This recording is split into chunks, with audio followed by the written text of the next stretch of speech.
Sir యువతరం కదిలింది ఎర్రమల్లెలు ఈ రెండు అసలు ఎలా ప్రారంభమయ్యాయి? అసలు వాటి తాలూకా తీవ్రత కొన్ని దశాబ్దాల పాటు తెలుగు నేలని కదిపి కుదిపేసింది. ఎంత దూరం వెళ్ళిపోయిందంటే ఈ రెండు సినిమాల స్ఫూర్తితో జాతర ఒక వరవడి, యువతరం కదిలింది ఎర్రమల్లెలు దీనిని మించినటువంటి స్థాయి. ఎందుకంటే నాకు బాగా గుర్తున్నటువంటి జ్ఞాపకం ఎర్రమల్లెల్లో ఆ మల్లెపూల మీద రక్తం చిందేటటువంటి షాట్స్. అవి నాకు ఇంకా గుర్తున్నాయి, నా చిన్నతనంలో నేను చూసినటువంటి షాట్స్. అసలు ఈ రెండు సినిమాల గురించి అసలు మాట్లాడుకోవాలి సార్ మనం. అసలు యువతరం కదిలింది సినిమా అది ఎలా, ఆ సినిమాకి నేను దర్శకుడు అయ్యాను, ఎలా ఆ కథని పనిచేశాను, ఎలా ఆ కథ ఆ రూపం చెందింది అన్నది ఒక చిన్న ఒక ప్రిలోడ్ లాంటిది. తప్పకుండా సార్. అది ఎలాంటిదంటే జాతర షూటింగ్ అయిపోయి జాతర రష్కి ఆడియో లేదు, దానికి మేము ఆడియో రికార్డ్ చేయలేదు, మేము టేప్ రికార్డర్ పెట్టి రికార్డ్ చేసుకున్నాం. నాగరాలకు ఎగరాలు ఎటువంటి నాగరాలు లేవు, నాగరాలు లేదు, ఇంజనీర్ ఉన్నాడు కదా, ఏ లేదు. తర్వాత దాంట్లో మేము డైలాగ్స్ కూడా మేము టేప్ రికార్డులు ఆన్ చేసుకుని మేము తర్వాత మళ్ళీ దాన్ని ట్రాన్స్ఫర్ చేసుకుని దాన్ని సింక్ చేసి మళ్ళీ మేము డబుల్ పాజిటివ్ తయారు చేస్తాం. ఒకరోజు రష్ చూస్తాం, రష్ చూడాలనిపించింది. అంటే కమ్యూనిస్ట్ పార్టీ నాయకులు వచ్చారు, వాళ్ళు చూస్తామన్నారు. అసలు నువ్వేం తీసావో మాకు తెలియాలి కదా, ఒకసారి చూద్దామన్నారు. నల్లూరు వెంకటేశ్వర్లు గారు, వాళ్ళు వీళ్ళు, వర్మ గారు, డివిఎస్ వర్మ గారు, తర్వాత సుబ్బరాజు గారు, అందరూ పెద్ద పెద్ద నాయకులు వచ్చారు. వచ్చిన తర్వాత చూస్తామని అంటే చూడటానికి ఏమి ఉండదండి, డైలాగ్స్ ఉండవు, ఏముండవు, ఏదో లేరా నువ్వేం చేసావు, అసలు నువ్వేం చేసావు అని చూస్తాం మేము అంతా అన్నారు. చూశారు. మాదాల రంగారావు కూడా దానికి వచ్చారు. అంటే నల్లూరు వెంకటేశ్వర్లు గారు వచ్చారంటే నల్లూరు అన్నతో పాటు మాదాల రంగారావు కూడా వచ్చారు. మాదాల రంగారావు, టీ కృష్ణ, వీళ్ళ పోకూరు బాబురావు, నర్ర వీళ్ళ అంటే ఒంగోలు బ్యాచ్ అందరూ వచ్చారు. మేము ప్రజానాట్యం వాళ్ళు, వాళ్ళ ప్రజానాట్యం వాళ్ళు చాలా హార్ట్లీగా కలిసింది. ఊరికి జస్ట్ చూసి వెళ్ళిపోతారేమో, లేదు ఉన్నాయి పోయేదండి అని సినిమా చూసాం. సినిమా అయిపోయిన వెంటనే మాదాల రంగారావు అన్న ఒక్కసారి, తమ్ముడు ఇలా రాక్కసారి, నేను నలుగురితోటి వాళ్ళతో మాట్లాడుతుంటే మళ్ళీ అన్న ఇప్పుడే వస్తా అని చెప్పేసి గబగబా రంగారావు దగ్గరికి వెళ్ళాను. నేను సినిమా తీస్తున్నాను, దాని టైటిల్ యువతరం కదిలింది, దానికి నువ్వే దర్శకుడు అన్నాడు. చెప్పారు ఇమ్మీడియట్ అసలు రివ్యూ థియేటర్లో. థ్యాంక్ యూ వెరీ మచ్ అన్న అని ఒకసారి కావాలించుకున్నాను. అప్పుడే కాదు, సినిమా పూర్తి చేసి సక్సెస్ చేసి అప్పుడు మనం కావాలించుకోవాలి అన్నాడు. తప్పకుండా అన్న చేసి చూపిస్తాను నేను అన్నాడు.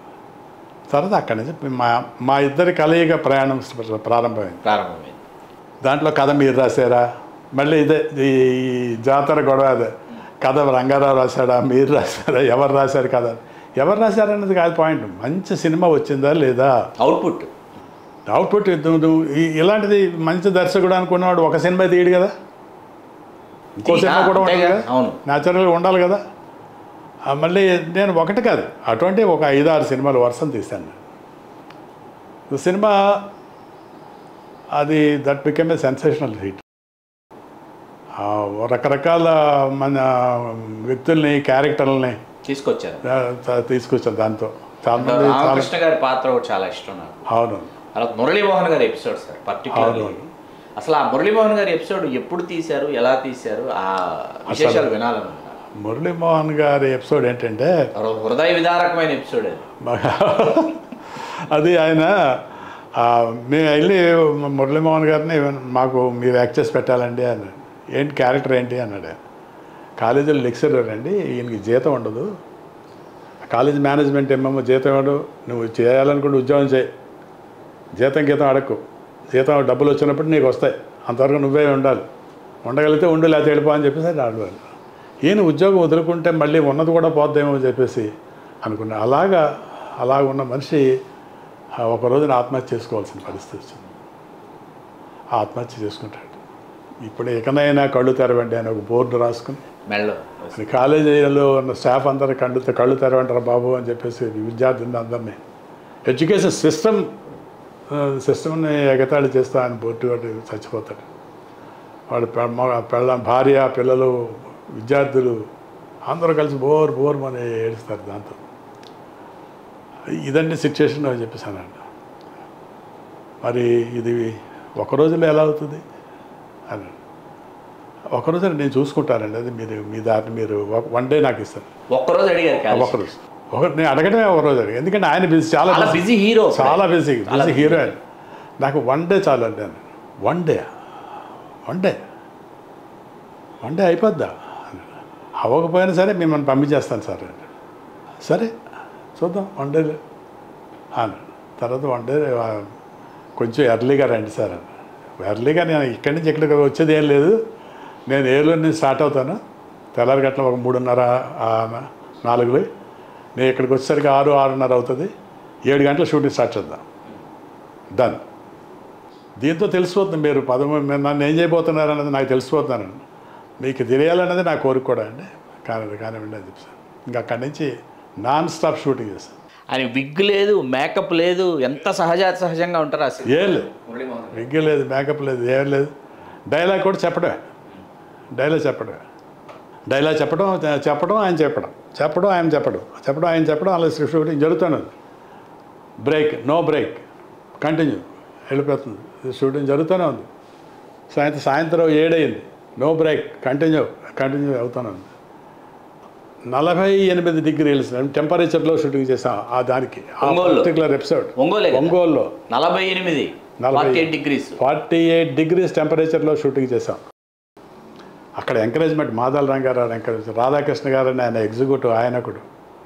తర్వాత వీళ్ళు టీ కృష్ణ, బాబురావు, వీళ్ళందరూ లాట్ ఆఫ్ ఎంకరేజ్మెంట్. అందరూ అన్ని వైపుల నుంచి, అన్నా చెప్పన్నా ఏం కావాలన్నా, నీకేం కావాలన్నా.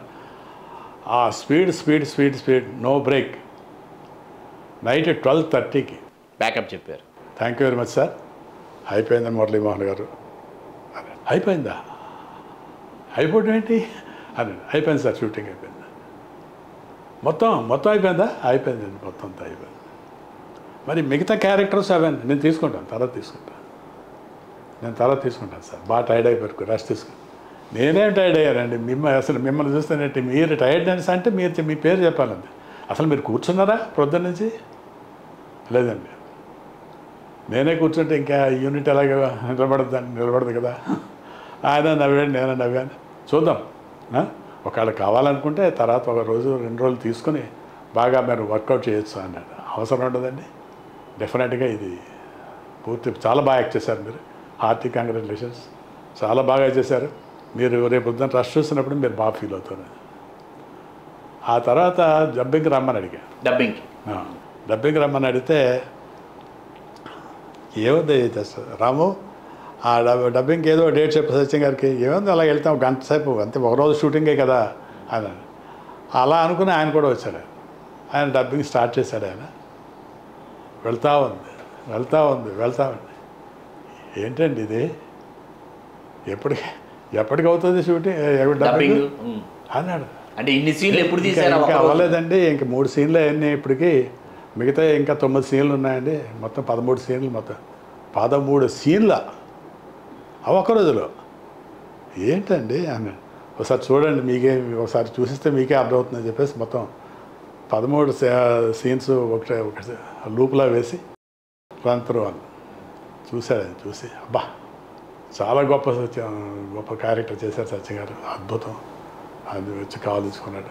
అలా మా రంగారావు వచ్చి తమ్ముడు బ్రహ్మాండంగా కష్టపడ్డాడు అన్న. అక్కడే మాదాల రంగారావు గారికి మిగతా వాళ్ళకి తేడా ఎక్కడంటే, తనకి మంచి సినిమా రాబోతుంది, తనకి మంచి సినిమా తీసేది సత్యం అనే ఆనందంతో తను ప్రతిసారి కావలించుకున్నాడు. ఈ ప్రతిసారితో కావలించుకున్న ఆ కావలింతలు విడిపోవాలి అని చెప్పేసి కొంతమంది కోరుకున్నారు. దాని ప్రకారం ఇద్దరిని విడదీశారు. నేను చెప్పాను కూడా రంగారావుకి, ఇదంతా కుట్ర జరుగుతుంది, నా మాట విను, వాళ్ళ మాట నువ్వు వినొద్దు, నమ్మొద్దు, నా మాట విను అని చెప్పేసి అంటే విన్నాడు కదా. తను దెబ్బతిన్నాడు, నేను దెబ్బతిన్నా. యువతరం కదిలింది అంత పెద్ద హిట్ అయిన తర్వాత వెంటనే ఎర్రమల్లెలు నాకు ఒకే రోజు 9 సినిమాలు అడ్వాన్స్ వచ్చింది. యువతరం కదిలింది విడుదలైన తర్వాత, ఒకే రోజు 9 సినిమాలకు అడ్వాన్స్లు వచ్చినాయి. 9 సినిమాలు అడ్వాన్స్ వచ్చింది ఒకే రోజు. ఎవరెవరు పైగా డూండి గారు, ఏవిఎం సెకండ్, ఏవిఎం తర్వాత పద్మశ్రీ వెంకటేశ్వర్లు గారు ప్రొడ్యూసర్స్, తెలుసు. రామానాయుడు గారు, అట్లూరి రాధాకృష్ణ, వీళ్ళు ఇలాంటి వాళ్ళు ప్రొడ్యూసర్స్. యువతరం కదిలిన తర్వాత ఎర్రమల్లెలు ఎప్పుడు ఎలా ప్రారంభమైంది ఆ విశేషాలు సార్? ఎర్రమల్లెల్లో మళ్ళీ మురళీమోహన్ గారు ఫుల్ లెంగ్త్ చేశారు. రుణం తెచ్చుకున్నాను. అదే అది నేను మురళీమోహన్ గారి దగ్గరికి కథ చెప్పడానికి వెళ్ళాను. కథ మీకు ఎంత టైం కావాలి? ఒక 2 hours చాలా అన్నాడు. మనం స్టార్ట్ చేస్తే తెలిసిపోద్దండి.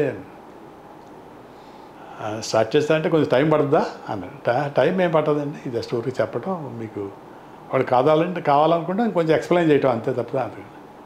ఆయన కొంచెం ఎక్స్ప్లెయిన్ చేస్తారా? సరే అయితే రాము, సత్యం గారు కథ చెప్తారంటే నువ్వు కాసేపు ఉండు అని చెప్పేసాను అన్నాడు ఆయన. అని నేను కథ చెప్పాను. కథ ఏం చెప్పాను? పల్లెల్లో ఉన్న రైతులు, రైతు కూలీలు, పట్టణాల్లో ఉన్న కార్మిక శ్రేణులు, మల్లెలు లాంటి వాళ్ళు, వాళ్ళ కష్టపడి ప్రారంభించడం మొదలుపెడితే ఆ సువాసనలు ప్రపంచానికి అందుతాయండి. వాళ్ళని రాసి రంపాన్ని పెడితే, కాలు కింద పెట్టి నడిపేస్తే తిరగబడతాయి, ఎర్ర మల్లెలు అవుతాయి. మురళీమోహన్ గారు ఒకసారి చప్పట్లు కొట్టారు, సేమ్ ఇలాగ చప్పట్లు కొట్టి ఇంకా కథ చెప్పండి అన్నాడు. ఇదే అండి కథ అన్న. కథ ఇదేనా? అవును ఇదే కథ. ఓకే, నాకే అభ్యంతరం లేదు, బ్రహ్మాండం ఉంది.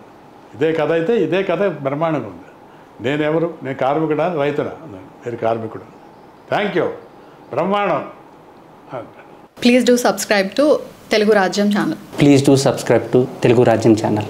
Please do subscribe to Telugu Rajyam channel. Hi అండి, నేను మీ ఆర్పీని, నెల్లూరు పెద్దారెడ్డి చేపల పులుసు ఓనర్ని.